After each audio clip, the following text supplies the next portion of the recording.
Hey, oh boy, we're live today. And that's really saying a lot right now with all the things going on in our world. I'm telling you, I'm getting all kind of emergency phone calls um, from the county, you know, letting us know we have to wear our mask. Have you got your mask ready? I've been wearing my mask since January, and I'm kind of used to it anyway, because when I did my dialysis, I had to use the mask on a regular basis. So I hope you all are standing in and staying in and loving your family. Hold them close. We're in some very strange times. I don't understand what's going on. Everybody's out talking about open up, open up, open up, and run the streets. They're going to the parks and trying to get in this. It's crazy. The Black community, people of color, brown people, something's very strange going on. Why is this affecting us so much? And why do other people who are not of color feel like it's no big deal? Now, is this generically modified? Hmm? Is it a target for people of color? Or is there something else going on? There's a lot of rumors, and I don't want to be one for instigating conspiracy theories, but I'm starting to wonder if it has something to do with melanin, or does it have something to do with vitamin D? It's a curiosity. Why is it affecting? It certainly isn't because African Americans are dealing with a lot more obesity, because that's not true. Caucasians have just as much obesity amongst them as there are in the Black community and the Latino community. I mean, there's just as much. In fact, I'm gluten-free because of a book that was written by a doctor in the Midwest who was talking about the problem with obesity in the Midwest. In fact, he said that they had to develop very large MRIs because the population was so big they could not fit into the MRIs. So it's definitely not an issue with the African American community being obese. Yeah, and diabetes is not with everybody, and there's just as much diabetes. There's just as much of everything in the white community as it is in the Black community. It's just that the Black community is smaller and more concentrated in different areas by design, and not our design. And as a result of that, you can see us as a group better than you can with the Caucasian group because they're spread out. So what is it? It's not, it can't be just for that. Is it a vitamin D issue? We definitely have an issue with that. Now they're finding out that vitamin D is something that, fights off a lot of damage to the body. Anyway, I'm curious. I'm really curious. And some people say that it's a design on the people of color. But I do notice one thing that really bothers me, that the populations that are being, that are dying are concentrated in areas that were very heavily populated as Democratic votes.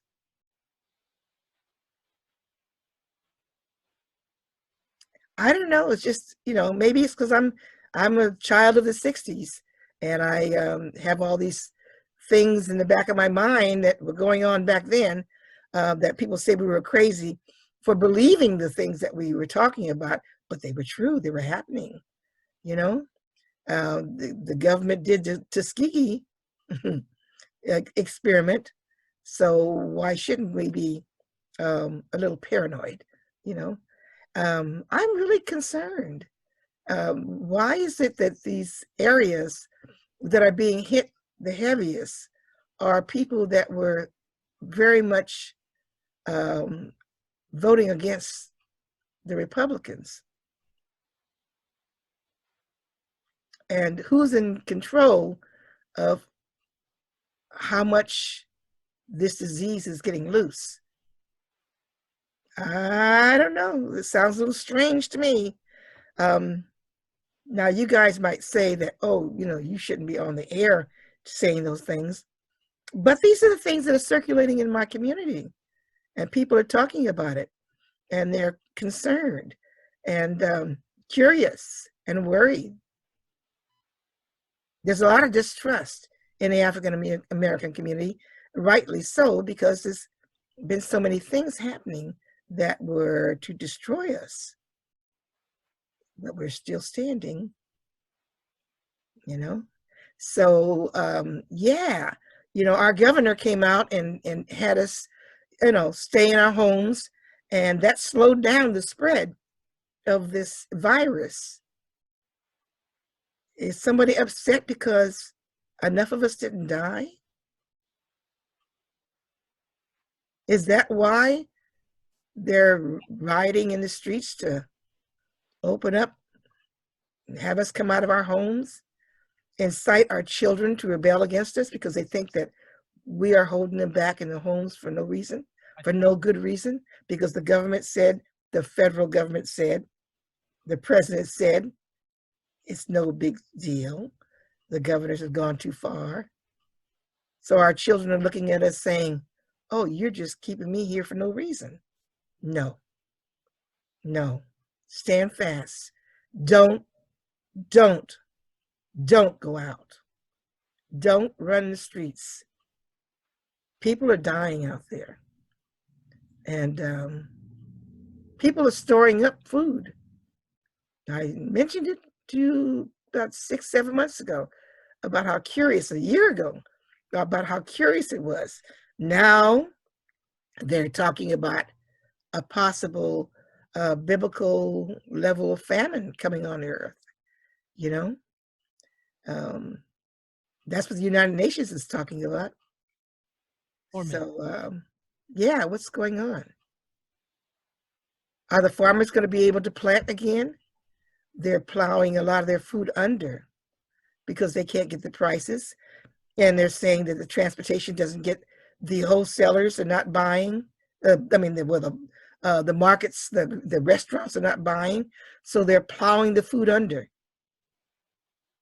And our government is subsidizing them, giving them the money they would have made. So why should they bother to pass the food out to people who don't have it? Just imagine the truckloads of food, that they're plowing underground. They're not even feeding to the animals, let alone the humans. There's people starving all over the world. There's people all over the United States that are hungry, but they won't send that food to us. They won't give the food to the people, the children, And I'm hearing that the inmates are getting tons of cheese. Everything's got cheese in it or on it. Is that because the government is buying up what the dairy farmers can't sell and shoving it on the inmates? All of this contaminated milk from the cows concentrated into cheese. And a lot of people are lactose intolerant. Asians can't tolerate cheese. People's bodies are just different. A lot of African Americans can't tolerate cheese. But hey, that's what you get. You eat that unless you have money on your books. Family would send you money so you could buy some other junk food. 2 minutes. Okay. So what's going on? And I understand that the inmates, the people in prison, they're starting to eat like little children, small portions of food, because they don't go to the dining room anymore. They're being served with trays. And in order to serve with trays, they're stacking the trays. And the trays don't tolerate a level of food, very small portions of food, so they can stack the trays and transport them to the cells. So they're going hungry. I've never heard the inmates complain about being hungry all the time and cold like they are now. Several inmates I've talked to, cold and hungry, constant. So are they trying to lower their immune system so they'll be sure to get the virus and not be able to survive it? Well, that's a good place to concentrate elimination of a race. If you've got the majority of the population as one race and just put a disease in that area where they're locked in with each other and they can't get out. So they're all bound to be pulled out. Body bags. I don't know. Maybe it's just me. I'm on some kind of trip today. It's just so much negative stuff going on. I've been blessed to have people bring positive things in my life, but I'm worried. I'm worried about the things going on. I've got people in convalescent homes too, you know, and you can't go in to see about your parents and your aunties and uncles. You can't go in to see to make sure they're getting proper care. I know when my mother was alive and she was in a home for a short while, I went in there and checked on her, and I caught people doing things wrong to her. You know, I was a young lady was shoving food in my mother's mouth before she could breathe. So yeah, you know, there's things that happen in those places. You want to make sure they're getting the right kind of food, they're getting the right kind of treatment, they're getting bathed properly, and you can't go into and to check. So what's going on with all of these deaths, you know? And you can't even see the body. They don't even want you to see the body in the event that your loved one dies. So how can you get an autopsy? They say it's the body's infected when it has when a person dies from the virus. So you can't handle the body. So how are you going to see that the person really died from the virus and not some mistreatment? I'm really concerned. You know, they might not even let this show get on the air. And you put it on, if I put it on YouTube, are they going to allow it to be on there? I don't know, but these are things that I'm concerned about. These are things that the people in my community have been talking about and concerned about. Are you concerned? Well, let's try to get away from the conspiracy stuff, because these things are, you know, they don't keep me awake at night. But when I do wake up, I think about these things. I wonder how people are doing, okay? But let's talk about something very positive, because that's heavy. That's heavy, you know? Let's talk about the people who are getting better. Let's talk about the spring, the beautiful sunshine outside. We know we can go out, sit on the porch. We can go out in the backyard. You know, if you have a backyard, I'm in an apartment, and 4 units. So the people downstairs basically use the yard. Yeah, so I've got a little roof area that can go out there. I've got some tomatoes growing. Speaking of tomatoes growing, plant you a garden. If it's only in the home, in a windowsill, plant you something. Because I think this summer is going to be very expensive to have fresh produce. The transportation system is not, it's kind of overtaxed right now. A lot of people are not out there driving and getting around. We're not getting a lot of imports like we were. So you do want to, you know, grow whatever you can in whatever space you have to do it in, because it's nice to have fresh, you know. I'm stocking up on things like organic tomatoes and in a can, you know, And for emergency, I'm stocking up on non-GMO corn, which is very hard to find, organic. And how can you trust it? Did you notice that there was a shortage of tofu? Do you eat tofu? You know, how long ago was it? Tofu was a joke. Um, my stepfather that married my mother when I was about, I guess I was 6. So really, he was there all my life, you know. And I said stepfather because I had a father that was around too, you know, and very active. But my stepfather was Japanese, and he was born and raised in Hawaii. And so we had the influence of Asian food in our home all my life, as well as the fact that I was born in North Beach, and my mother worked in a Chinese restaurant at the time when I was born. So there was a lot of leftovers from the kitchen that we had for dinner. And she wasn't a cook; she was a waitress. And it's because I was born during right after World War II, immediately after World War II, and they didn't hire the Asian women to work the tables. The reason they didn't is because a lot of people assumed that they were Japanese, and they took their hate out on the women, the waitresses, that they felt toward the Japanese for bombing Pearl Harbor. And there was a lot of abuse that they had to put up with. So the people wanted to eat the Chinese food,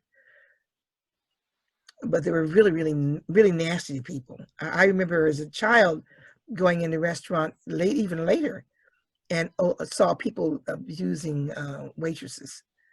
But anyway, they hired Americans to wait the tables. And my mother was one of those who worked the tables. So we got a lot of Asian influence all my life in terms of food, and Italian, because it was North Beach, you know. So, and we lived in on number 12 San Antonio Road. There was a little apartment. It was actually 2 apartments.